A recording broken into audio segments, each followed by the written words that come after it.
And we're live.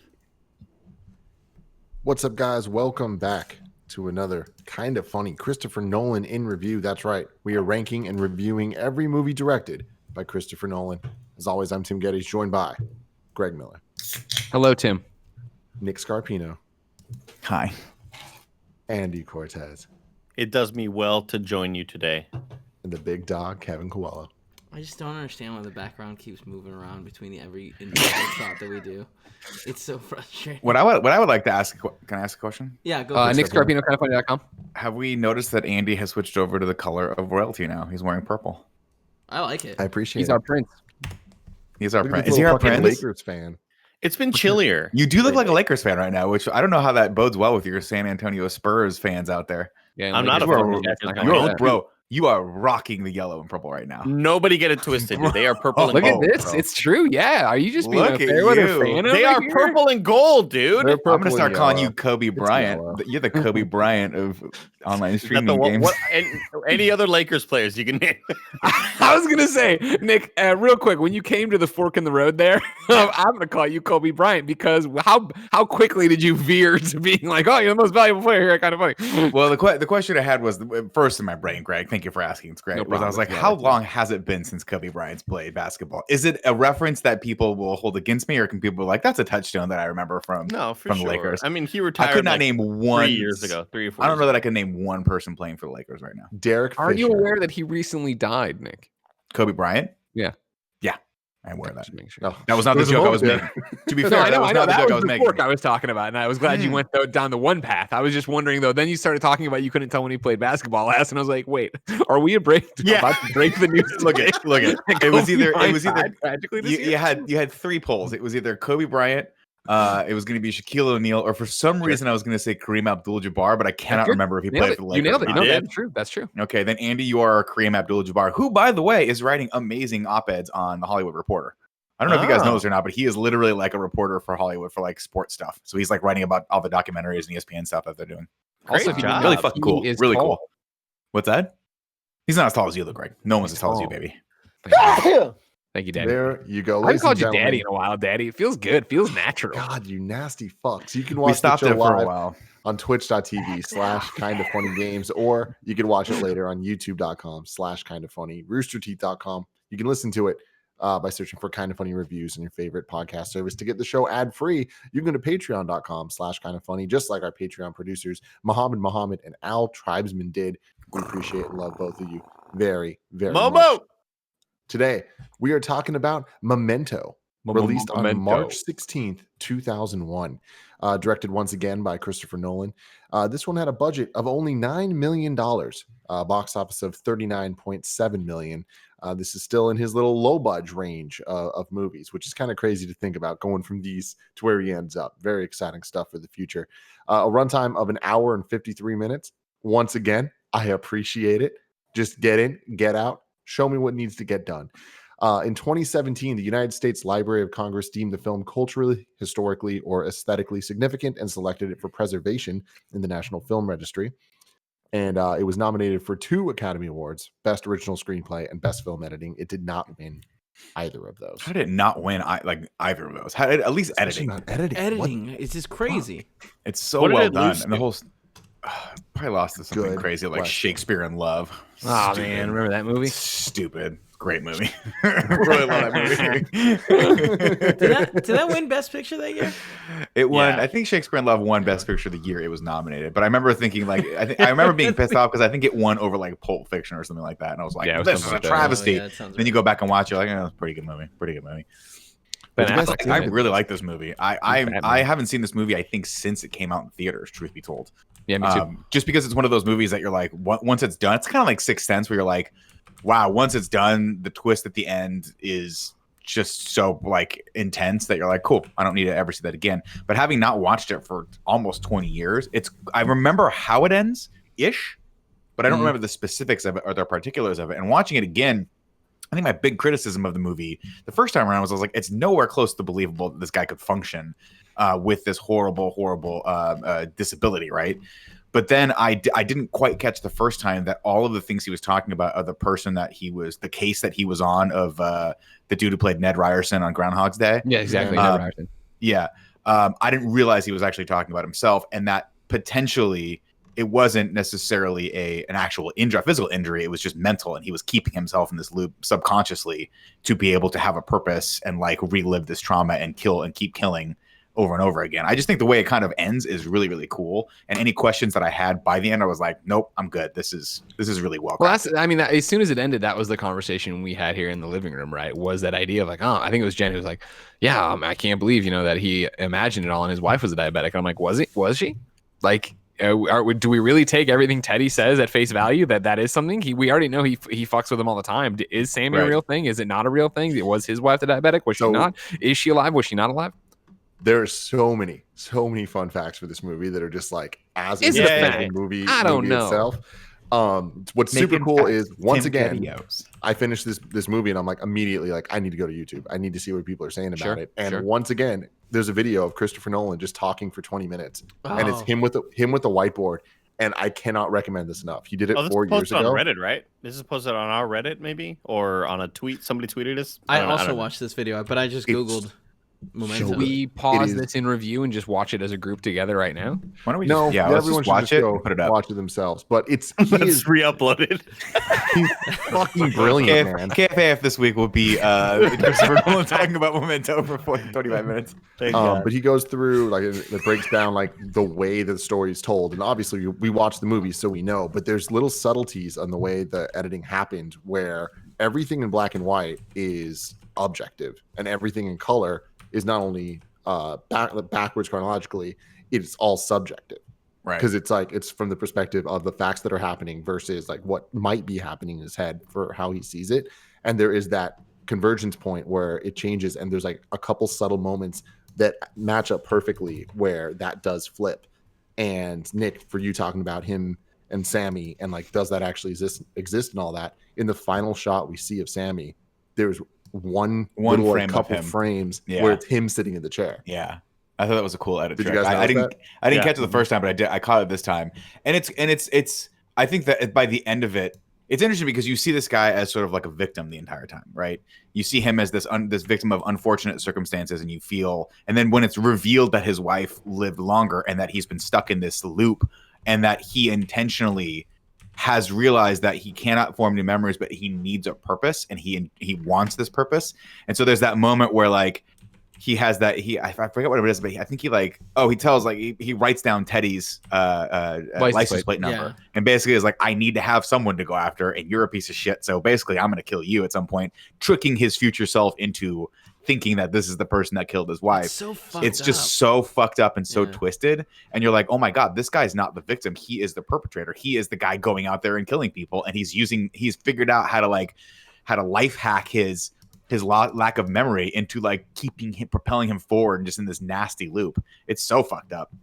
So like it kind of gets across why he's so good at it. Because like at first I'm like, how could this random insurance claims guy be this good at fucking people up? And then you realize he's been doing it for years and just doesn't give a shit anymore. And he also has no sense of consequences because he can't remember anything, which he's using to his advantage, which is cool. It's so cool. There's so many subtle little things that they did where, so when it comes to the sequencing of the movie, Christopher Nolan essentially drew a line that like went like this in a circle. Like, well, it was like two straight lines that only commit at the end. Like, yeah, not a circle, but only one ends a circle. I don't know. A U on its side. And as he went along, he was like, cool, the color's up here, the black and white's down here, and the end of the movie meets at the end of the line there. But the actual beginning of the movie is in the middle of this movie, if you were to put it chronologically. And he was like, when I edited it, I had to do it so that the black and white stuff legitimately connects perfectly. Where if you take all the clips of black and white, you can just put them butt up against each other and it'll just play straight through. Whereas with the color stuff, everyone had to go on a little bit more to give a bit of a cliffhanger to give the audience the tie-in that it's like, oh, we've already seen this, to realize the sequencing of it all. And it's like, fuck, that stuff is so damn cool. There's actually on the DVD releases of this, there's like weird Easter eggs that you needed to figure out a puzzle, like with different pictures going through the settings. It's so fucking cool. The Kojima of movies. Totally. And you get in and you can watch the movie totally chronologically. That they released. Like that. What if he and Kojima just made something? It wouldn't make any sense. Rad. It wouldn't make any sense. I thought this movie was awesome. I had a good time with it. I Obviously, I talked about this, I believe, on last week's episode, where I'm just so impressed by somebody's ability to form all of this together and have it be coherent and have it make sense. And I saw so much of myself in the protagonist, in that dude, like literally that morning, yesterday morning, because I watched it yesterday. Yesterday morning, I am about to take my my Four Hymns pill, and I've been having so much memory issues lately that it's just, I feel like it's gotten worse and worse. But I'm like, I did the same thing where I'm like, I'm taking the pill, I'm listening to Dan Le Batard's show, and I'm doing this right now because a couple days ago I forgot that I was taking medicine. So like when he's there and he's looking at her in the car and he's like, get the pen, where's the fucking pen? I have to remember this right now. Man, that scene's like so disturbing. I mean, it's so fucking cool though, dude. Like it's insanely creative. And again, I'm just blown away by the fact that somebody can see all this and concept it all and then have it all written down. It just seems like such an issue. I'd have such a problem with it. And that's the thing too, in the hands of sort of a lesser creator, and you can tell they really nerded out and loved this project. But the hands of a lesser director, this would have been gimmicky and it would have run its course very, very quickly. And I think this almost does that at moments, but it's done with such cleverness that it keeps you going forward. And then by the time you get about halfway through, you're like, oh, I can't wait to see how he builds up to this point. It's very, very, very clever, but I think it could have gone either way, like for sure. But it works. What's up? I was just saying, in the interview that he did, that like 18-minute video that Tim was talking about, he talks about how like it was like a story his brother made up and told him on a it says based on a short story by John Nolan. So what's interesting about it actually is that it was based on a short story called Memento Mori by his brother Jonathan, but that story wasn't finished. They were on like a road trip and they were coming up with, like, they were just talking and his brother pitched him the idea of this story, but he hadn't actually written it yet. Then simultaneously Christopher Nolan wrote this and his brother wrote the thing. So technically it's not an adapted thing. It's like an original screenplay because it was stuff. They ended up having different stories of the similar premise. Which is his became Tron Legacy. Exactly. Soon to be Tron 3 with Jared Leto. I looked up what won film editing. It was Black Hawk Down. No, that's not a good. That should not have won film editing. That movie was a jumbled fucking mess. That's one of those movies where I was like, how did anyone like this movie? It just keeps cutting from character to character. But don't you remember when they flew the helicopter over and they were making the announcement of like, we private, whatever, first class, whatever your name is, we will not leave. And you're like, that's fucking cool. I just remember that Ewan McGregor was in it for like 5 seconds, and I was like, this movie could have used 100% more Ewan McGregor because his hair is amazing, and he had that horrible American accent where he's like, yes, sir, Captain, sir, I'm Ewan McGregor. I'm like, the English, they can't do American accents, Wilson, but they learned. Owen Wilson is just like, wow, the whole time. wow. Oh, Behind Enemy Lines, different movie. Doesn't matter. That's a good movie. That's a good movie. God damn it, Andy. The narrative jumps 113 times in this movie, which is insane. It's like a lead change in sports. he made following. He's like, no, we can do more. We can do more. But it's cool. But I mean, you see that it works more here, right? And you know, to be fair, like a lot of. I don't mean this in a bad way. A lot of Christopher Nolan's movies, as we'll see, are based off of a simple premise that could, again, be very, very gimmicky, right? Like Insomnia, for instance, is just about a guy who can't sleep. He has to go solve a crime someplace and he can't sleep. And like, but they end up trying, you know, they form a very compelling narrative. And I think the editing here goes a long, long way. You can tell that he just had he must have like a wall at his house when he was doing this that just had like the post-it notes everywhere in the half circle U thing, and they were like up all night just having, you know what I mean, like you can tell they had a blast putting together this weird ass thing. Hearing him talk makes me feel like he just sat there and went, oh, he fucking stared at that thing for hours. No. I'm saying he just did it in his mind and then like would write something down. Yeah, right. It is so fucking mind-blowing. I got to imagine. I feel like there's like should be a True Detective episode where they go to Christopher Nolan's house and there's like letter U's all over the wall, and like he has like letter U's carved in his arm or some shit. I want to get through some more just interesting facts and stuff before we actually get into the plot here. So Brad Pitt was initially slated to play Leonard. He would have been good too. For some reason, I always thought it was Brad Pitt, having just seen the poster. I didn't realize that wasn't him. I did multiple times during this movie. I was like, God, Brad Pitt in Fight Club and Guy Pearce here have the same body, like just that ripped, skinny body. No, Brad Pitt Sexy. is way like more defined. Like, Oh, he's Well, way he's more definitely defined. tan. Yeah. I'll tell you this though, if you want to watch another fun Guy Pearce movie, what is it called? Lockdown? No, Iron Man 3. The one where he has to go to space. He has to break into the space prison. It's fucking awesome. He got jacked for that. But no, this was he lost a shit ton of weight for this movie too. This was the first time I remember ever like really seeing Guy Pearce. I think he was in The Count of Monte Cristo as the bad guy prior to this. And I remember thinking, oh, that guy's got some acting chops. But seeing him in this, dude, he fucking destroys this movie. He's so good. The whole cat. Carrie-Anne Moss coming out great. Like phenomenal. This movie has half the fucking cast of The Matrix, for Christ's sakes, with Joe Pantoliano, whatever his name is. They're all great. And again, this is like, I think this is where Christopher Nolan really, really kind of, and it's so cool to see him sort of like seed these characters out, get great actors, and you can just tell he liked working with these people. And then, of course, we're going to get into quickly the Christian Bale era, where he's just like, yes, this is my guy, and then we'll see him work with him a lot. But what's cool is once Brad Pitt said no, Nolan's like, okay, fuck it, we didn't like that was a bad idea anyways. Like, we really just we want the talent, but it's like it's not worth the budget. I want to keep this movie low budget. So he found Guy Pearce, who was at the point like not an A-list person. No, not at all. Was just like, but we know he has the chops, and he did it. And other cool budget things here is since Newmarket distributed the film themselves, Christopher Nolan edited the film's trailers himself, and they chose to for marketing, instead of putting the movies like the trailers in front of like big movie trailers or movies and shit, they sold it to inexpensive cable TV channels like Bravo and A&E and websites like Yahoo and MSN to just kind of like seed the movie out to the people that would actually find this being like an underground kind of thing. Yeah. And like, that's rad as fuck. It worked for me, man. I saw this in theaters. I was like, I don't know what the hell this movie is, but I think it's always obviously an interesting risk going with someone who's not a known name, but I think it 100% worked for this because the movie is so much about the performance and the story and the editing that I think Brad Pitt of his caliber Brad Pitt in like 2002 was fucking huge. So that would have definitely been I'm not saying he wouldn't have been great, but it would have been a different project for sure. It would have been a vehicle for Brad Pitt. And so in this, like Guy Pearce not knowing who he is, just disappears into it and really allows the story to be told. Fun fact, I discovered yesterday that I've always thought that Guy Ritchie and Guy Pearce were the same person. Nope, very different. No, I do. Because I was like, man, both British, it's crazy this guy also directs really great action movies. Really awesome. How was he in this movie and Snatch at the same time? I literally was telling Paul, I was like, he's a really good director. And then I was like, wait a minute. Can you pull up IMDb? And I was like, oh, nope, they're different people.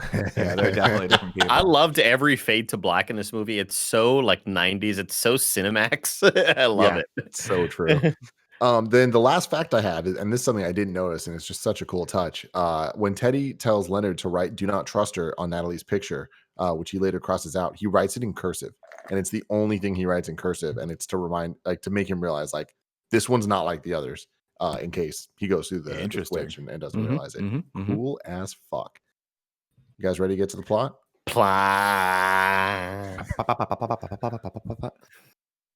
Oh, that we're doing plot like that? Okay. Yeah. Okay. Well, no fanfare for this one. Ladies and gentlemen, welcome to Memento, which makes me think of Memories from Cats. But because I don't actually know that song, Memento of the way we were, misty water colored mementos. That's another song about memories, right? When you sing it like that, Greg, it makes me think of Mentos, and I love the Fresh Mentos, Fresh Maker. We should do Mento commercials in review. Hey, everybody, guess what? We started the movie, and this guy, Teddy, just got his fucking head blown off. Let's flip a Polaroid picture, and it's going backwards, and it's going in rewind. Because if you didn't know, this movie's going to be told in reverse. So you see, Joe Pantoliano, the chief from Bad Boys, get his fucking face caved in with this pistol. You're like, oh my God, well, this guy must have been a bad guy. And then immediately we go from that, him getting shot in the face and saying no, to a black and white thing. And we already talked about this. The black and white are these interstitials that are going through telling you the story. And it's Guy Pearce, Lenny on the phone telling his thing. We're just going to tell the whole fucking thing here because there's no point am I going to fucking sit here and tell you what every interstitial is about, right? It's Lenny there explaining on the phone that he used to be an insurance adjuster guy, right? He'd go over to this, he just got this cool job as insurance bro. He'd be like, hey, this is neat. I'm going to go over there. I'm going to investigate these insurance cases, try to get people. Are you a fucking fraud? I'm going to find out if you're a fucking fraud. And so it turns out one of his first cases here was Sammy Jenkins. Sammy Jenkins got in an accident or whatever, right? Woke up and he's got no long-term memory anymore. He just remembers the stuff. He can't make new memories. And he looks like a Jenkins. He does. Like, well, that's Stephen Tobolowsky, right? Or Toblerone. How do I say his last name, Nick? Toblerowski? Yeah, wait. What else is he in? Wait, you're talking about Joe Pantaleone? No, I'm talking about Stephen Tobolowsky, the guy who plays Sammy Jenkins. Oh, I just call him Ned Ryerson. Why are you fucking around? Okay, fine. Well, Ned Ryerson does a bunch of different character acting like that. He's got a whole podcast about being a character actor. I was always told it was really good. Or whatever his name, Jenkins. I thought he was a baseball player, just based off his name. I don't know what that says about me and my associations. Doesn't it sound like nothing good, player? Tim? Nothing good. Yeah, it sounds like it sounds like he played with Ty Cobb and Babe Ruth. Yeah, exactly. Am I wrong, Andy? Yeah, that's so true, dude. Right? Yeah. Cobb is a grateful. Yeah, of course. He was a racist. You remember that? Anyways, we were not alive that time, Greg. Remember that? Andy's read a book. Andy's seen the Tommy Lee Andy Jones hasn't read a book since fucking senior year of high school, and even then, he's skimmed through the pages. Where the Redford grows. Cliff Notes. Yeah. Oh wow, good one. And so yeah. Anyways, though, you got this Sammy Jenkins, right? And so he got kicked by a mule or whatever, and he can't make new memories because this mule kicked him right in the fucking head. But he's still got a loving wife who takes care of him, and he can still remember all the stuff. And he loves watching his TV shows. He likes the commercials because they're easy to remember. And his wife tells him to, give her the insulin because she's got the diabetes, like Wilford Brimley. And he does it because he remembers that because that's an old memory. And so yeah, Guy Pearce shows up and he's looking around like, I don't know about this action. I don't know what's going on here. And he's like, asking all these questions or whatever. And Ned Ryerson's like, whatever. And Lenny's like, listen, though, here's the fucking problem. I come back and knock on the door. And what do I see? I see Ned Ryerson look me straight in the eye and fucking have a second where he remembers me. He remembers me for a fucking second. And I'm like, I got you, you fuck. And so what he does is he takes him to this military facility, super top-notch black ops kind of place with the guy from the state across the table. And he's like, listen. And Reno 911. Yeah, the MTV showed the state where they all came from. And he's like, listen, you're going to get tested here. And he's like, all right, cool. What's the test? Pick up 3 objects. That's fucking easy. I'm Sammy Jenkins, motherfucker. I used to have a batting average of 1,200. And so he picks up stuff, right? Not possible. Not possible. He picks up stuff and then he starts getting shocked, right? He's like, I got shocked. And he's fuck you. And he keeps doing. And so the finger just was always there. Exactly. The test here is that even though his memory's been affected, his instinct shouldn't be. That you can be conditioned to know what not to pick up, even if you can't remember it. But Sammy just never gets this. So Lenny, he writes back to the insurance people by snail mail because it's like 1992, and he's like, hey, guess what, guys? Turns out this guy's fucking, I can't say he's faking it, but he's faking it. He should have remembered this. He read a book about fucking memory. He thinks he knows it all, but I'm fucking Lenny and I know what's real and what's not real. And the insurance company's like, great job, Lenny. Here's a promotion in the fucking corner office in a new suit. And Lenny's like, this is great. I got a huge dick. And they're like, yeah, Lenny. And they're carrying him around on a chair like at a bar mitzvah, right? Yeah, but Lenny, it's 2002. Even in 2002, you can't talk about your dick in the office. Greg, have you ever been carrying around in a chair like that? Can I do it? Anyways, though, so he gets carried around in the chair. I remember that part where he talks about his dick, but this is great. I got a huge dick. And they're like, great. And this like devastates Sammy's wife though, because she's like, well, this is fucked up, right? Like, come on now. And so she's torn up, and there's this really cool scene where she's yelling at him, trying to put a pad of paper in his pocket, and he starts getting, Sammy starts crying. You're like, oh man, I forgot what a good actor Ned Ryerson is, because they're both crying here, and this is a really heartbreaking moment. And so then she comes into the insurance agent. She's like, Lenny, you know what I mean? Very Bill Murray from Ghostbusters. Lenny, listen, what's the deal here? Tell me. And Lenny's like, I can't fucking talk to you. There's pending litigation, or is there still an open case? You could appeal. She's like, I'm not going to appeal. That's not what this is about. This is about the fact that I look at him and I don't know who I'm talking to. If there's a chance my Sammy is still my Sammy, I need to know that because I can't let go of my Sammy. If I got this new kicked by a mule Sammy and he's the guy for now, and I can love that Sammy, but you need to tell me that old Sammy's gone, mule Sammy is in. You know mule Sammy. Who was the last person in the interview that got kicked by a mule? Because there was someone. In Greg's brain, every injury is caused by someone getting kicked by a mule. Wait, wasn't it in Lion King? Was it not in Lion King where Scar? I'll be honest with you. That sounds too logical. That doesn't. No, hold on, Andy. Did you say Captain America? Because I'm pretty sure it was someone in Lion soldier. How did before that? I don't know. Anyway, Andy's chat, dad in let me Toy know. Story. Chat saying Andy's dad. Got it.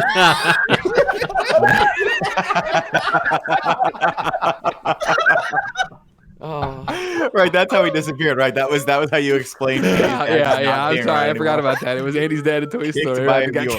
How come every time you say kicked by a mule, I think touched by an angel? I don't know why. It's very similar. It's very similar. It's very different. So Sammy's wife's like, listen, here's the deal. I'm going to fucking settle this once and for all, right? He doesn't understand the triangle's electrified, but he understands the diabetes still. So he's going to come and give me my insulin. She's like, Sammy, it's time. And Sammy comes over there and it takes 15 minutes for him to give this injection. Seems kind of ridiculous, but he gives her the injection and he goes back to his cartoons or whatever. And then she winds her wash and he goes, Sammy, it's time. And he comes back over and she has this look in her eyes like, holy fucking shit, like he's gonna do it, and he does it, and he's like, all right, cool. And then she goes, Sammy, it's time. And she keeps 15 minutes every time. Like, how slow is Sammy going at this? Now, granted, I've never given anyone an insulin shot, but Kevin, I'm ready. You let me know for our first time you see somebody out there who needs it. Okay, I'll load the dart. They'll get their insulin. I'll load the dart. So are you going to be in the bushes when they walk by? You just shoot them in the ass with an insulin dart? Kevin tells me they need it. They're getting it. All right. Everybody needs the booster shot. I picture Greg in the full ghillie suit. Oh my god! Yeah. Ready to fucking. But God, he's can bigger you than the bush imagine he's hiding anything behind. scarier than Greg in the ghillie suit? Nothing. Right? There's nothing. With a dart gun that may or may not be full of insulin, that can put you into a coma very quickly. Imagine my you're walking by. If you're just hold on, if you're just tuning in right now, you have to understand. Greg already said, "I'm not going beat by beat to every interstitial. It's too much." You want me to come in every? Yeah, you saw the fucking movie. tell the You're here stories. because you watched the movie. You understand how it is. Christopher Nolan gave you a beautiful prime rib, and I'm cutting it up right now, and I'm making a hamburger out of it. And if you don't want a hamburger, too bad. There's a sausage joint over down on freaking Ray's YouTube channel. All right, get out of here. Go to Ray's YouTube channel for the Google sausage. Ray's YouTube channel. You'll get a sausage. A picture of a sausage. Goodness. Anyways, though. So she's fucking dead. Sammy's fucking straight up killed her, right? And so this is where I'll probably drop off. This is where I'll stop. So Sammy's dead. She's dead. Sammy's in a home, right? And so then, I'll just say. And so they keep showing this person walk by, and Sammy does this like look of like, oh, you're coming to talk to me, and that's when Lenny's like, and that's when I figured it out. He didn't. Now that I have this condition and I know, he didn't recognize these people. He's just good at faking it. And this is when I turned to Lucy James and I was like, just like me, because this is me at every video game convention. When somebody yells out Greg, and I'm like, hey, like, I don't know if I've ever fucking met you before, all right? You are all nothing to me, right? If they didn't have this camera on, I've been gone for how many months? I wouldn't remember fucking Tim's face, and I wouldn't need to, all right? Trust me. I'm Mothra. You guys are the monsters. Nobody cares about. Not even Godzilla. Why would he need Godzilla. Yeah. I get it. I fucking get it. Guys, I love you and I love I this get show. it. God, this is fun. No, Greg, I'm totally with you though. I'm totally with you, man. There's so many people that I just don't even know their names, and it's not of any fault of theirs. It's all me. Everybody understand that if I see you and I don't know your name, it is my fault, okay? Again, I have to remind myself when I'm taking my pills. Andy, It's true. have you thought about getting one of those weekly pill things? I have thought about it, Kevin, but then they made fun of it on Family Guy one time, and I was like, Now I'll say, Oh. Andy, as a benefit, when you get those things, you can put your hair pill in, and then you can also put some Skittles in each day too. Fun thing. Nick, I was about to say that same thing, just as a Different little flavors? bonus fun. Yeah. Because I always see people taking those pills, and I think my first instinct is I'm glad they have some way to remind them to take those pills because they look like they're really important. But then my second is like, if I don't need pills, can I still have one of these and put just different colored Skittles in there? Like a Monday would be Werther's? green. maybe. Yeah. Oh, Do you Werther's really original would be think- good, but you have to keep it in the packaging. That's what I think. Nick, do you really think you'd have the self-control not to open all of them day one? Dude, my wife over the weekend had a bag of M&Ms, and I was staring at it. And she was like, I was just literally like, the second she leaves the room, I'm gonna eat one of those M&Ms. Like a dog. She was like, "Do you want one?" I was like, "No." Like 40. But I thought about it. I was like, it's like "I'll eat those fucking doing the M&Ms." bad thing is kind of what makes it hot. You know what I mean? That's why you wanted them. Yeah, it's that. Yeah, sure. And then I'm horribly addicted to food. That's Sure, another sure. thing that's happening too. By the way, this to me is the most heartbreaking moment because he realizes that the reason he had that recognition, of course, is not that it's practical. It's just this like social grace that he has. It's the last thing he has to like try and make everything okay for a second, and it's not. And that, like, I think that guy Ned Ryerson does such a great job of nailing that moment where he like gets happy for a second and then just goes back to being lost. I think in that same vein, Guy Pearce nails it too. Because even that when you're in the flow of the movie, you understand what's happening. You see him meeting characters we've already met, even though we're going in reverse order and everything else. You still see him do the like he has that moment where he's switching it on, and then he inevitably every conversation gets to a point where he's like, "Well, I have this condition," and they have to be like, "No, I know your fucking condition. Like we've had this conversation." But he does remember that he has the condition though. That I have no idea. Sorry, one more time. How does he remember that he has the condition? Remember Sammy Jenkins on his hand. Got it. That, like it don't get me wrong, it's a little bit of a leap of faith on that one of that totally that Jen asked the same question, and that was my response too, because I think it is that, especially written in his handwriting, like I think it's for each one of us, we all have those little ticks or whatever, like maybe not me because I fucking podcast my entire life, but like you have those little stories nobody else knows that you would use to as a crutch to tell yourself information to get you places, and I think that's what it is in the same way. Because for me, it's the same.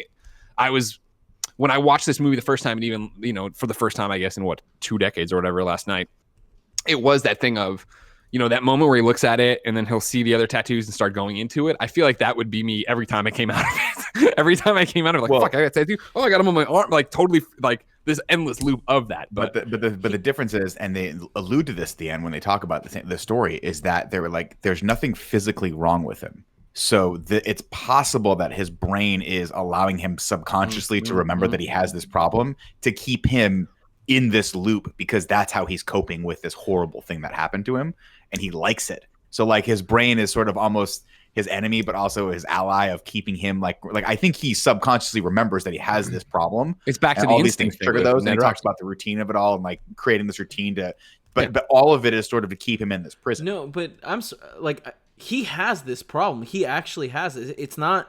He does, but there's one moment where he says the doctors checked out Sammy Jenkins and they couldn't find anything wrong with his brain except for like one small malformation and like in the memory area. But he thought, he was like, we said it could. No. But what I'm saying is Sammy Jenkins was a fraud.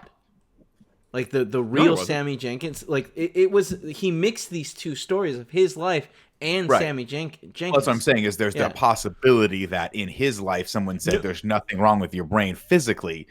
It's all like whatever you have is stuck in your head, and that's what's keeping it in the loop. But he is able to learn new routines. That's why he knows to check his pockets for pictures. Right. I'm just saying like there's more to the injury that I think that they at the end they sort of allude to the fact that he's got, I don't know what to say, more abilities than he has, but a lot of this is just psychologically like keeping. But isn't this? I always interpreted it like this is a very interesting conversation. Obviously, what they wanted the movie to do, I think, honestly, because I have different conclusions on a bunch of the stuff than you guys seem to, and that's great. But like my thought on it was remember the Sammy Jenkins thing wasn't just enough of remember the Sammy Jenkins story. You have that. I thought it was remember Sammy Jenkins, which would then flood your memory of following Sammy Jenkins, and I'm sure inevitably saying, if this happened to me, I would always carry Polaroids. I would always, you know what I mean? That's what I took away from it, of why he does check his pockets. It's not even so much a routine that it is a routine that he's been using since then, but it would be the thing of like, same thing. If I ever met alternate or if another Greg Miller came back in the timeline, I know what to say to that Greg Miller. What are you going to say? No. There's a story in the lockbox. The lockbox. Never been podcasted. Is that before or after you shoot that Greg Miller from the bush with a dart?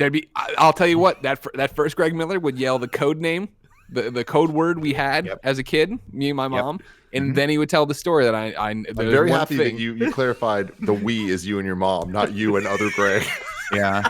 I'm glad that your mom just randomly made her way into all right. story. I understand there's the whole conundrum of time travel. If like I need to be the first Greg Miller to come back in the time stream, or if time is just a circle and he's already coming back. But like when this happens, I'm prepared. I'm also very prepared for Batman to show up and tell me I am Superman and I've been living in a simulation. Just a heads up on that one. I get it. I think about every time I'm in the hallway. What if he just stepped into the hallway right now and he's like, Clark, it's time to go. Because He's actually thought thought about about this it. Like And this is remember Sammy Jenkins. If I looked at my hand tomorrow and said you're Superman in a simulation, I'm like, I understand this reference. It's very simple.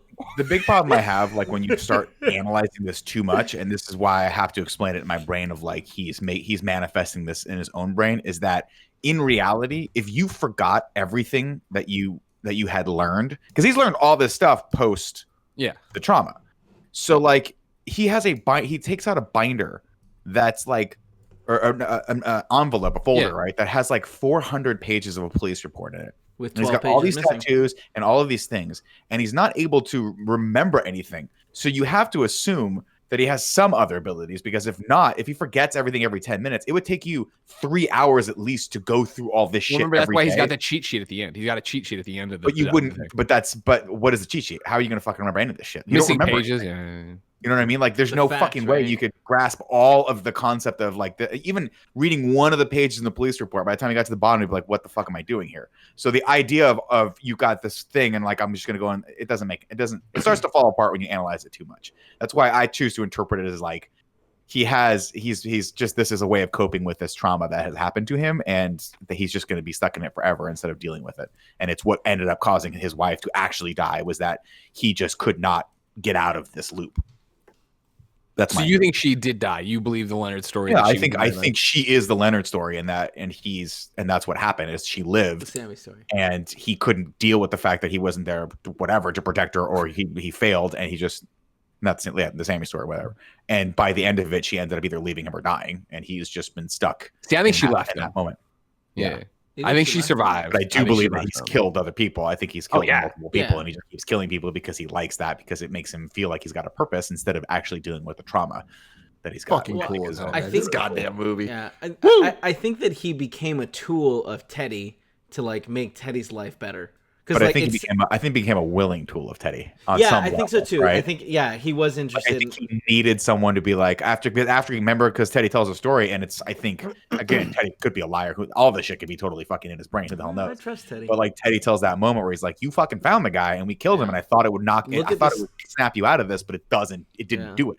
So now we're just robbing fools and stealing money. Why not?" And the guy's like, fuck." And by the way, he's not taken aback by the fact that he just killed the wrong guy. He's more concerned with the fact that Teddy is now the bad guy and he wants to kill him. So that's why it's like he's fucked up. So how far do we believe Teddy's story? Did Teddy was the actual caseworker or the original cop on the job? And this is a weird plot synopsis, obviously, because now we're at the end of the movie, which is the beginning of the movie, but who cares? But like he was the original cop on the job, you think, and he did actually help him find the real John G, who was the first kill there, that with the Polaroid of him all happy pointing at his heart? Or do you think that he's done multiple murders? That was just the latest one. Now they're on. I think that was the original John G. That they found him. He points at his heart because like that was what he said earlier. The tattoo, yeah. And there's one of the flashback/forwards or whatever is his wife laying on his chest with all the tattoos, and he has that spot filled. And did you see what it said? No. I did it. Okay. Yeah. So he actually got. Wait, I'm confused. So he got the tattoo after he killed. When he realized, when he killed whoever he thought that he was supposed to kill, the tattoo says "I did it" on it, and like that obviously is after all the other times we've seen him with the shirt off, where he doesn't have that.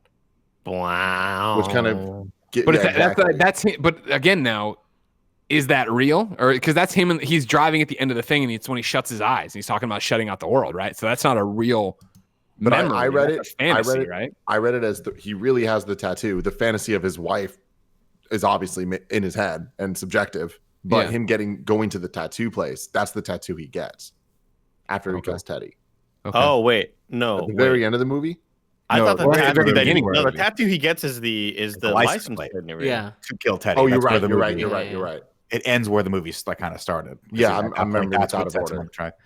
Yeah, it's a mind fuck. He talks about it in the video though, Kev, which everyone go watch that for. I just feel like I feel like there are so many scenes that follow up with another cool revelation, and I love that whole sequence with Carrie Ann Moss and her. Oh, she's great. She walks in. He beat me up. Who beat you up? So great. Who the fuck do you think? And blood nose and all that, and then immediately we see how that scene essentially began in the following scene, because it's all backwards or whatever. And it's so creative. and it's so fucking cool. And then also when he's on the phone and then he sees the note, don't answer the phone. Oh, like, dude, it's just like it just hits your heart, and you're like, oh my god, dude, this is what's happening. Like, I loved every moment of this movie. So my next question then is: at the beginning of the movie, he's killed Teddy, right? He doesn't destroy that photo. He takes the photo of it. Do you think he's done now? Do you think he was closing that door? So what is he going to do with that photo he took of Teddy? He's going to burn it. I think he's going to burn it. I think he needs, like when Teddy said, hey, when I gave you that police report, it wasn't full of all of those redactions. He's like, you made me take them out. You made me take them out. And he's, he's like, you are purposely doing these things in the past to trick yourself in the future to keep going forward and keep killing people and keep having something to do. But again, I don't know how that works when you tattoo shit on your body. I don't know how you redact a fucking license plate, because I'd be like, what is this license plate? Yeah, see, that's my thing where I think it is over for him, because he has the license plate. He kills the guy. He has the photo, right, of don't believe his lies, and he writes he's the one or whatever, kill him. Like, right. He has it then he figure he shakes the photo, flips it over, and like, you did it. And then you figure get that tattooed, and I don't know.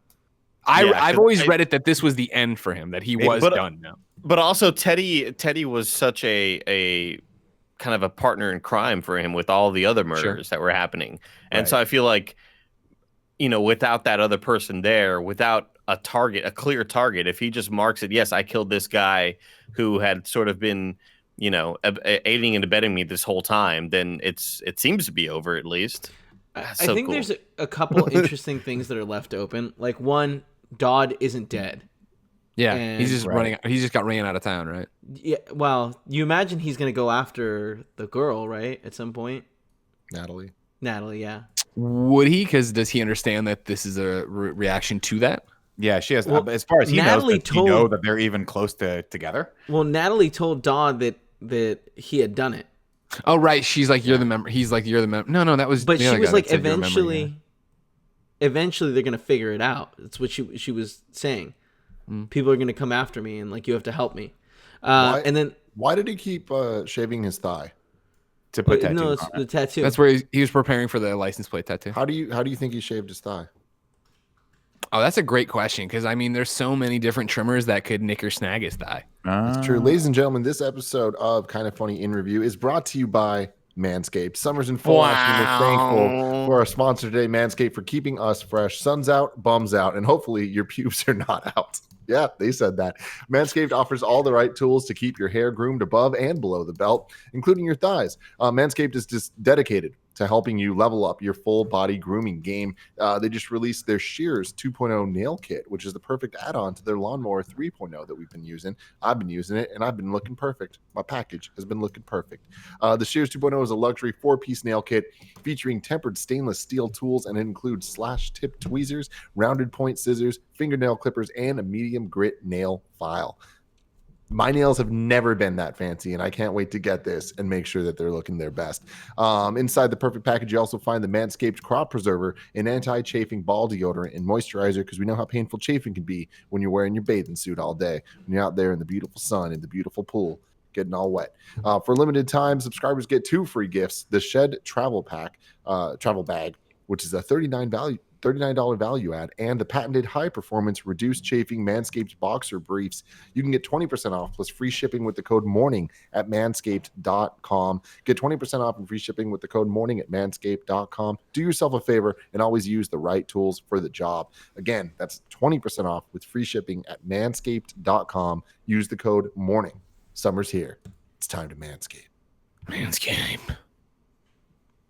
Do you think? Thank you, Manscaped. Do you think he found the money in trunk eventually? What did you say? Do you think he found the money in the trunk? Or had his friend already taken it, or Teddy already taken it when he got into the car earlier? These are questions that keep me up. I think, when did he get into the car? When he was sitting in the car after Carrie Ann Moss's apartment? Yeah, maybe he took it. Because like, that's what I would have taken it. And then after, I don't think the money doesn't matter, right? He doesn't give a shit about the money. He doesn't need the money. He's just going to keep doing what he's going to do. How does he keep going? Like, right now, Teddy, like, I imagine Teddy's helping him, like, stay afloat. right? Like have money. Yeah, for the Teddy's giving him hotel. allowance. You figure, right? Because Teddy says at the end, right, of like, I figure we make a few bucks too. You know what I mean? Like it wasn't about He's like, the you get half. He's like, we're gonna split this big ass pile, man. Come on. Yeah, You know? Because he was paying for hella rooms at the hotel. Yeah. He was paying for just 2 two, rooms. just 2. Well, that's what they said. I don't As believe told that. to the guy from Elvis, right? Fat Elvis from Sons of Anarchy, and of course the Batman. Batman Begins. Yeah. Yeah. Oh right. Oh, the pencil. He gets the pen to the. No. No, He's the cop in Batman Begins. What, your kids don't like falafels? He's And then like, I Batman swear, gets him and he pulls him. You're right. You're right. You're Like, right. that I is was way accurate. That's all very accurate to it. Yeah. I crushed it. Sounded just like it. I love that guy. So It's we- cool to see. So we've sort of lost the thread of the plot, but I think that's Yeah, but totally fine. honestly, It's- yeah. for a This is movie hard. like this, I kind of like this more. Like, with all due Totally. respect to the other garbage we have to watch on this show all the time, it's just there's nothing to digest. You know what I mean? Captain America shits in my mouth and I shit it out. There it is. Jesus It went right through the Christ. system. This is one where I Andy's need face. microbes. I need microbes in there breaking it down. You're all breaking it down and giving me interesting things to think about on this one that I wasn't thinking about. Yeah, I'm with that. Yeah, I am The too. show can very evolve. much The show a can mindfuck. change. Well, no, Christopher yeah, Nolan. no. Don't worry. Give me We'll the get sound, back. Andy. Maybe we just evolved. Give me the sound. I love I'm with you. the I'm here for you, Tim. All Also these other leading fucking in- hacks. leading into the next scene of the with the prostitute, which I thought was That's an interesting place Just- to go. Yeah. yeah, because I love the I love not only that setup or whatever. Oh wait, no, is the scene I'm thinking of connected or not? When he goes to Dodd's place and he hides in the restroom. Oh, dude, that's a those great scenes scene. connected? Where he grabs the bottle, right? They're not connected. Like They're those not are connected. two- Okay, never mind. Yeah. But let's He's like, talk "I'm about that drunk." bottle scene because, Yeah. like, how cool don't was feel it drunk, yeah. when it starts? Like, their transitions were so good where they like start off and you're just like, wait, what the fuck's going on? Like, he did such a good job of throwing the viewer in this weird loop where you really feel like, You are confused. yeah, Yep. exactly. Yeah, they do it so well, and his obviously condition makes so much sense. For me, the scene that stands out in that sense is actually the one before the bathroom scene where he's running from Dodd. Oh, Yeah. yeah. He's like, He I'm takes chasing off this running guy. through the RV park, and he goes, "Okay, what are we doing?" And he's like, "I'm chasing someone." And then he turns the gun on him. He's like, "No, I'm being chased." And Yeah. takes off the other direction. It's like, And- that's fucking brilliant. That's kind of with the kind of the editing that Nolan did in his mind to make this movie happen before he even shot it, similar to how he did Following. But what I was saying with the black and white, where you can put them butt to butt, it would be fine. But the color, love no butt they to have butt. that little overlap. That's what we're talking about here. And it's like the idea of starting every single moment of color with what feels like a cliffhanger, what feels like when you're watching a cartoon and it cuts right before commercials where they're backed against the wall. How are they going to get out? You see the commercials, and then when it cuts back, they play it again, but it's like a slightly different Slightly perspective. You're different, like, Kind of the oh, beginning. they can just walk out over there, and it's totally I fine. love that. Like Well- he wanted to kind of get that idea every single time they cut back to color, where you immediately are thrown into, wait, where are we? How are they going to do this? What is going on? And then you get an answer that's satisfying, and then they try to back it up every time you cut back to black and white to reset it, and it's like, fuck. How does Yeah, this the go?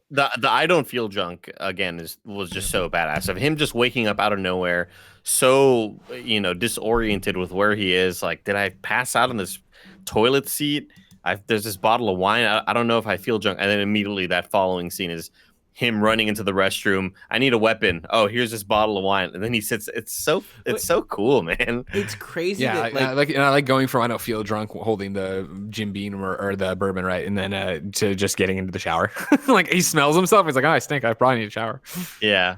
I was gonna say it's so crazy that Nolan was able to start each one on this little cliffhanger where it's like, I don't feel drunk. It's like, and then it also ends on a cliffhanger. Him locking him in the knocked out guy in this thing. And it's like, where's it gonna go next? But like, oh, it answers the previous one, and it's just like, wow, Yeah. so rad. And how is it even possible to make an interesting story that way? Yeah, Yeah, right, I did. exactly. They somehow did. Yeah. One question I have is, what was he doing? Like, I know what he was doing, but what was the purpose of what he was doing with the escort?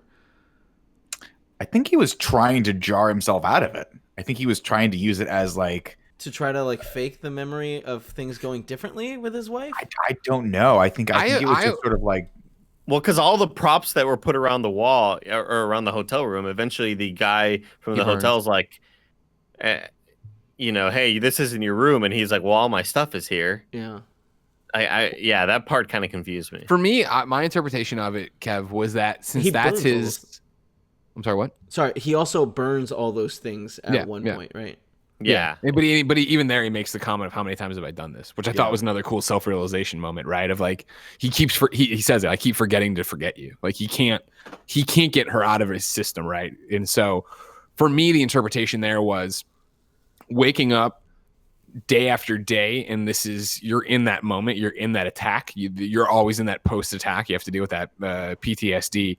I think that occasionally he hires somebody or whatever to come in there, lay all the shit out so that he can just have that moment of waking up and feeling like it was all a dream. Like, oh no, that was a nightmare, right? And he gets to feel the bed, and it actually is warm. She hasn't been gone that long. He gets to see all the shit around as he remembers it to some extent, and then gets to open the door and then have the jarring, this isn't the world you thought it was. Like I think it's just a chance to, in a weird way, see her again, say goodbye again. I think, to your point of, burning the stuff afterwards is trying to be over this. And I think it also is trying to jar yourself and get over this and get it through your head in a way that, like, don't be hung up on that moment, but you can't not be hung up on that moment. I love that line of, it's impossible to move on when you're me, like, because time has no meaning. Whether 3 months have gone by, it still feels like it was yesterday. It's impossible to move on from a tragedy like that. It's just really, really well done. There's a lot of awesome lines of dialogue, especially when he and Carrie-Anne Moss are having that sort of sit down moment before she, bad. Yeah, before she, fucking chews him out and makes him punch her or whatever. There were a lot of cool lines of dialogue there before they eventually banged. Did they bang? I assume so. Well, it was unclear, right? Because they're in bed together, but it's like it's the same thing as always, right? Where like, maybe she's like feeling up his tattoos or whatever, and then the next scene is them in bed and her laying on his chest. I think it could easily be she knows what she's doing. She's manipulative, right? She understands. She gets it really quick, right? What has happened, and also that he's killed her boyfriend, right? Like by the time we get there to the bar scene, and not even her. I mean, her knocking on the window is cool, but I mean, like when he sits at the bar and she's like, "You got a lot of nerve coming in here dressed like that, driving that," like, you know what I mean? Like she knows exactly what's happened. She knows what kind of life her boyfriend was living. What is it, Johnny G? Wow, whatever. I totally forgot that line. I forgot that.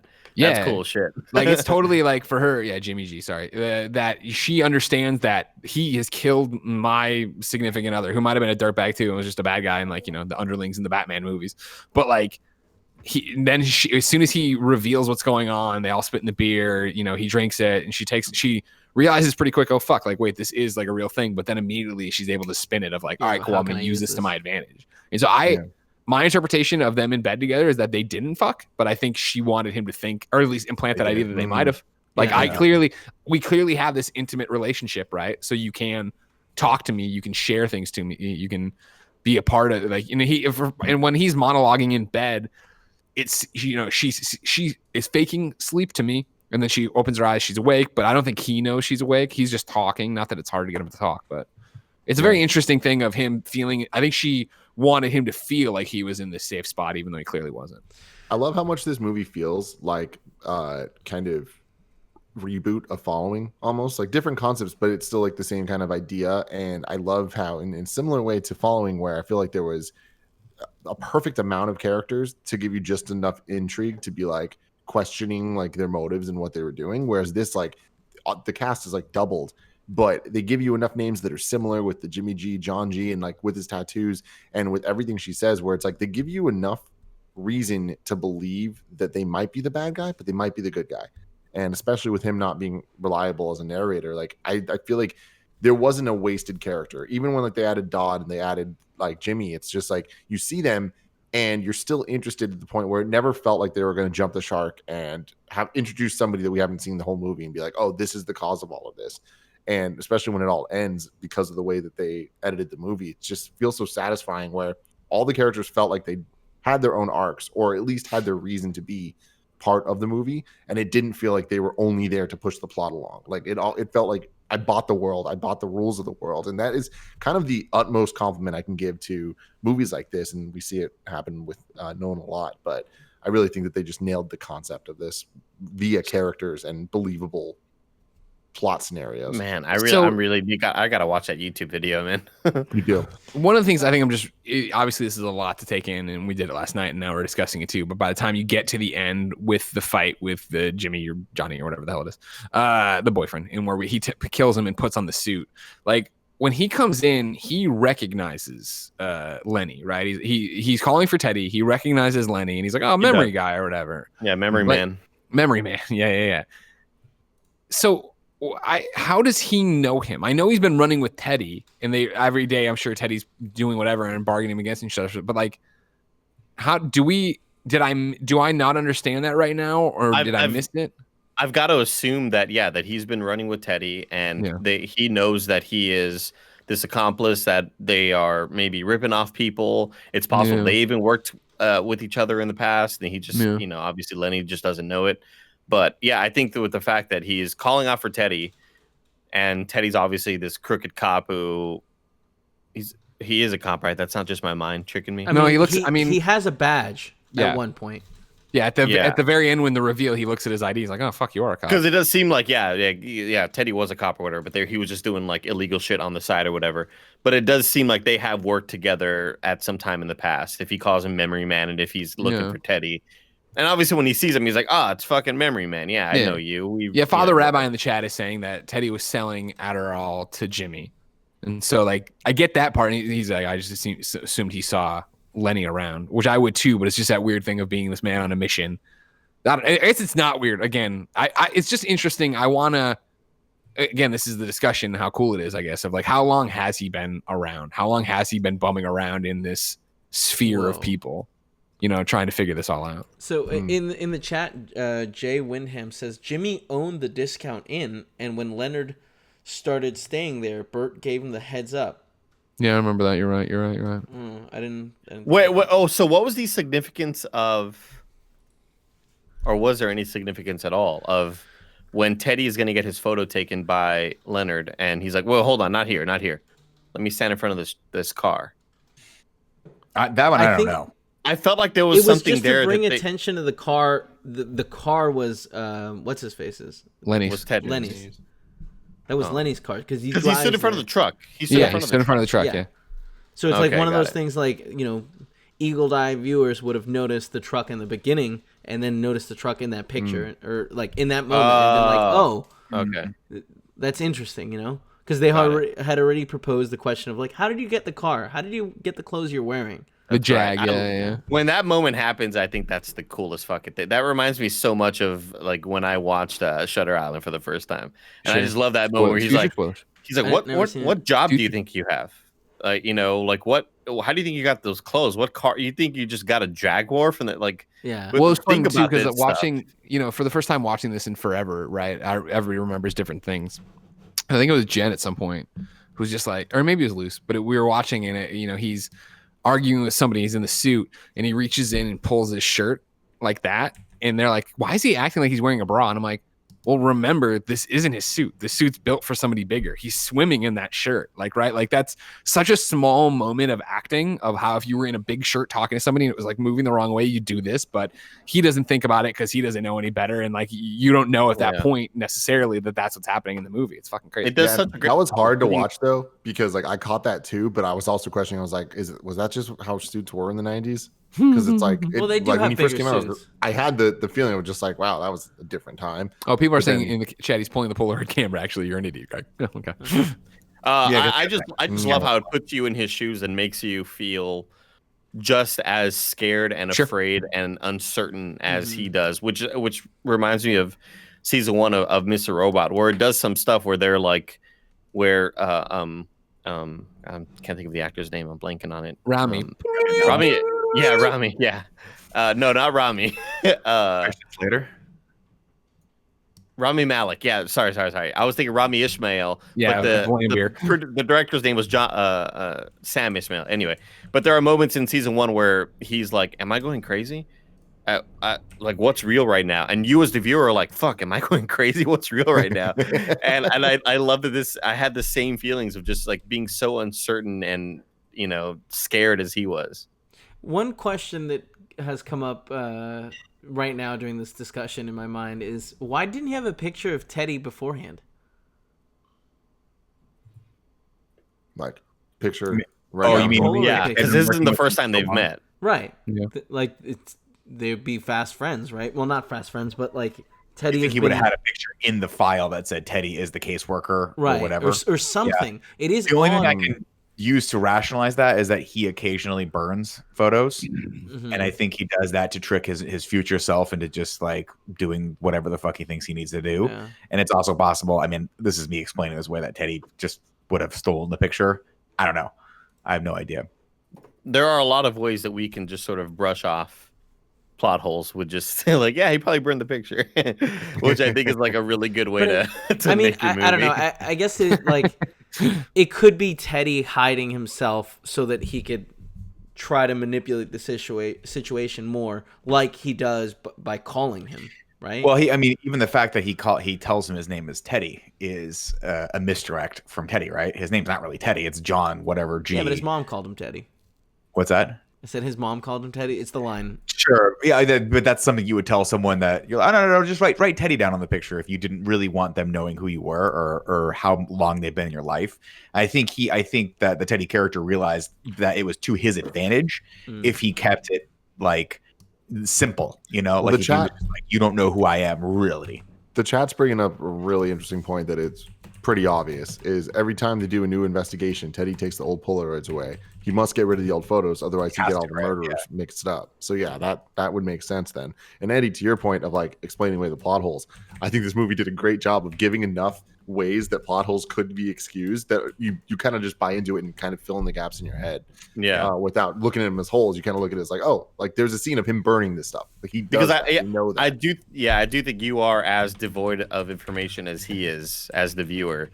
So yeah, if you're confused by anything, it's like, oh yeah, the photos get burned or Teddy steals them. Well, and we've seen that. We see him make a purposeful decision at the end of the movie to be like, oh, I know I've already succeeded in doing this 10 times over, but I'm gonna do it anyway. And he he burns the picture of the guy's body that he just killed, and literally writes down that like the most sacred of things, which is that the note card to tattoo something on your body, which is the license plate. And you just you guys think this is the last one. I think he's going to find a way to get stuck back in this loop forever. I just like I think with the tattoo on his leg, like that's a real tricky one. With the tattoo on his leg? I don't know. That's true. That is permanent. Yeah. That is very permanent. But Magnum AF says, are they going to do a plot review? No. If you got here earlier, we said that. We started it, but then the conversation was too good. Why distract that by having me go? And then fucking the girl from the Matrix goes bloop, bloop, bloop, bloop. What's crazy is the plot from this is actually very simple. Like it can be summed up very, very quickly. The plot, there's not much that happens other than he's been manipulated by 3 or 4 people and he kills one of them who is the worst out of all of them. And then he just keeps going on.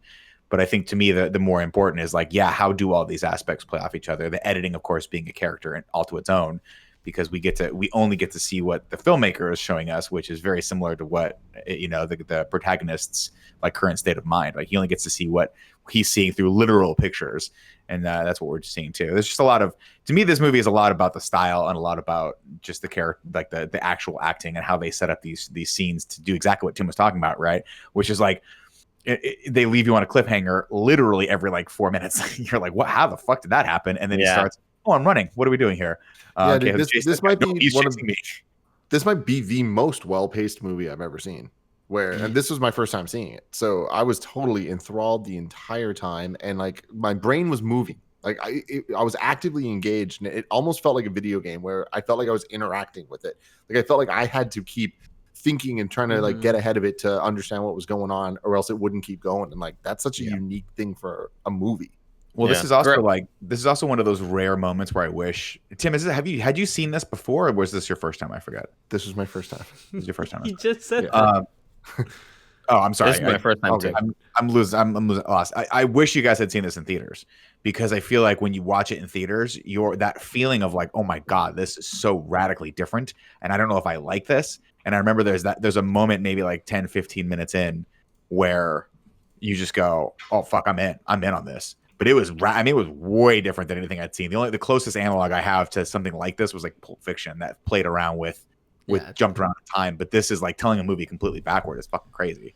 And it's just so cool to sit in a dark theater and experience that. I want you to get tattooed on your hand. You are Superman, and then dash Batman. Greg, is then Batman, but is Batman but gonna then say also your maybe name a question backwards? mark, just a question mark. Andy, you want to jump into a little bit of that sweet 7 haikus? syllables in the middle. You need 5 for the first and last line. If you're not poetic, no need to fret it. Haikus don't need to rhyme. Haiku in review. Haiku in review. You can go to patreon.com/kindoffunny to write your review in haiku form, just like Engine 25 did. He can't remember. He killed his wife, and he's sad. Man, this guy's life sucks. Jason says, don't believe his lies. Don't believe his lies. Vengeance is best forgotten. Memory's a bitch. Brandon says, looking for John G. Have 2 scratches on my cheek. Guy Pearce looks sexy. Where did the scratches come from? When he The was fight killing he the had guy. Yeah, Jimmy. Johnny. The Jimmy G fight? Okay. Yeah. Hmm. So they got him at the very, very beginning. I tried And then- noticing if the blood started looking dried up or not. Like I tried noticing that like as we got further into the present or earlier into the story, whether it started to look fresher of a wound or not. I'll tell you, the job I would not have wanted to do for this was continuity. I'd be like, Oh, fuck yeah. this is too hard. It's Well, there breaking are my brain. There are several times you could tell reshoots happen because his hair gets shorter, Super and I don't blonde, know if that's by design or not. But there was parts where it looked like it was almost a wig at some point. Is it a wig? I don't know. Wig in and out with Scarpino. I don't think so. Okay. Speaking of reshoots, this That is isn't good. a reshoot, but it's a re-record. In the beginning, where Teddy's or when Teddy dies, like Teddy's like last couple lines, he has this like important set of lines, and Nolan didn't like the delivery on it, so he couldn't go get him back in. They only shot for 25 days, so Nolan just straight up recorded a couple words and edited it with his voice in Teddy's lines, and no one noticed, including Teddy. The actor Whoa. for Teddy. And then like afterwards, and then it wasn't until like months later that he told him, like when after the movie came out, they're like, oh yeah, I did this. He was like, what the fuck? Like I What had no chameleon. idea. The last haiku that I want to read is from Lee Polero. I had a haiku, however, I forgot it. Oh, this movie was. That's great. Great. Wow. That was good, I like Lee. that. That Real was good. Real I good. love that. That's I want to really give a shout damn out to Andy's haiku and review song because when playing Ghost of Tsushima, every time I sat down to write one of the haikus in the game, I was like 7 syllables. good. Now it's time for Ragu Goo Goo. Da-da-da-da-da-da. Ragu. Da-da-da-da-da-da. Goo goo. What's up, everybody? Welcome back to Rad Guys Talk Good Guys for the Christopher Nolan universe. Right now, the ranking is as it stands is just number 1. The Young Boy. Is that what we called him last week? The young man Yeah. is what I have. I have the young man. I was like, that doesn't sound right. I think you have to We're gonna keep it cross- now, you know young what? boy. I'm sorry, Greg. The rules are stand. The Young Boy That's what you wrote. is on there. It's on the post-it note, and I'll probably have to transcribe it to something that's digital because I realize that it's probably not going to stay there. Where do we want to put? Is there a good guy in Memento? See, this is where it all starts to break down, Greg, because it could have been Rad Guys Talk Bad Guys because now there's a bad guy everywhere. Here's my thing is like I've never, and I granted I've seen Memento once before this, but you've thought about it and had conversations before. I never interpreted him as a bad guy, Leonard as a bad guy, until you said that at the beginning of the show, and I'm like, I get that, but I also don't fully believe it. I don't fully believe that. But here's the thing, like unquenchable. I think he's quenched now. But he's killed a lot of people to get to Has he, or has he just killed 2? I mean, how many is a lot when it comes to murder? Because to me, 2 is too many. But I guess also- you, maybe Superman, maybe Batman? Question mark. You don't care. But I think people from the bushes. I think in this thirst for revenge, it's always been for the revenge of the person who raped and killed his wife. And I think that. But I think it turned selfish after he killed that person and then realized that he had no purpose and needed to keep going. But did he always realize that? Do we know that he realized that? Yeah. I know that because we see a moment where he literally makes a choice and says, I'm going to kill this guy. Because why? Why does he? I mean, Teddy's been manipulating him and making him do bad things. But you would think if you had that realization, you'd write down on the card, you did it, walk away. But he didn't, because he realizes that, this is my interpretation, that what's he going to walk away to?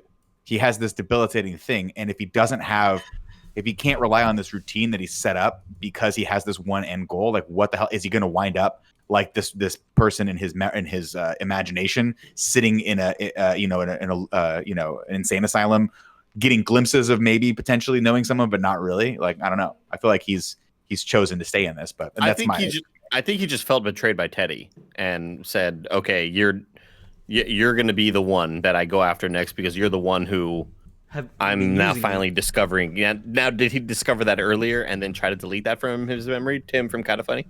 If we remember correctly, when we came up with this last week, it wasn't actually ranking good guys. It was ranking protagonists. We just called it Ragu Goo Goo because it sounds fun.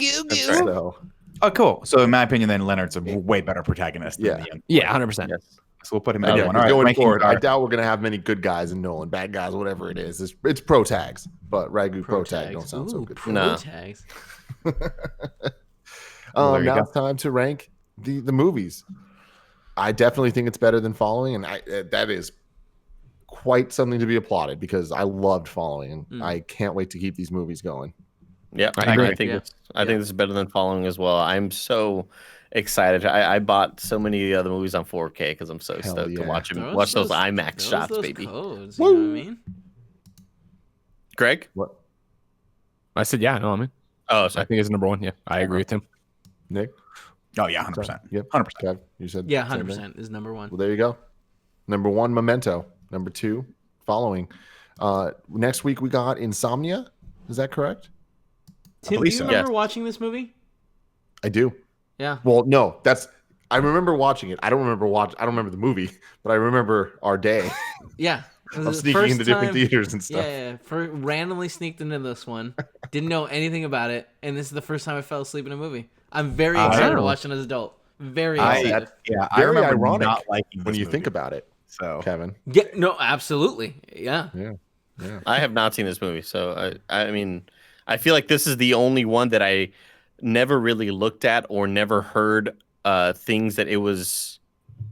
It didn't feel like a Nolan movie watching this trailer and hearing about it. Like a paycheck movie where he was like, "I just need some money because Memento didn't do it for me." Because it's like Al Pacino and it's it's just weird. Wasn't Robin Williams in it?